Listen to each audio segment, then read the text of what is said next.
नमस्कार दोस्तों, कैसे हैं आप। उम्मीद करती हूँ अच्छे होंगे व स्वस्थ होंगे।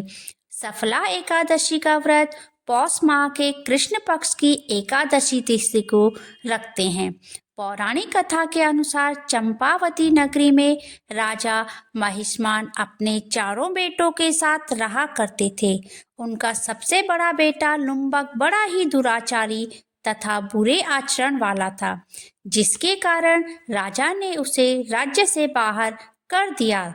परंतु लुम्बक ने अपना बुरा आचरण नहीं छोड़ा। वह रात में राज्य में चोरी किया करता था तथा जब वह पकड़ा जाता था तो सिपाही उसे राजा का बेटा देख छोड़ देते थे। उसकी चोरी की आदतों से नगरवासी बहुत परेशान थे। राज्य के बाहर वन में एक पीपल का पेड़ था, जिसकी नगरवासी पूजा किया करते थे। परंतु लुम्बक के उस पेड़ के पास निवास करने के कारण वह उस वृक्ष के पास नहीं जाते थे।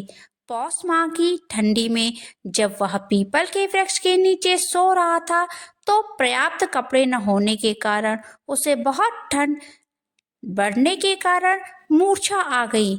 अगले दिन एकादशी का सूर्योदय होने पर भी वह भूखा प्यासा मूर्छा में पड़ा रहा। जब दिन में थोड़ी गर्मी बढ़ी तो उसकी मूर्छा टूट गई। वह खाने की तलाश में इधर उधर भटकता रहा, परंतु उसे भोजन प्राप्त नहीं हुआ।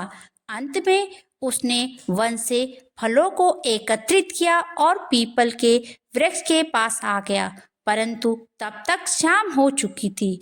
उसने फलों को पीपल के वृक्ष के पास रखकर बोला, पीपल के वृक्ष में निवास करने वाले नाथ, यह फल आप ही ले लीजिए।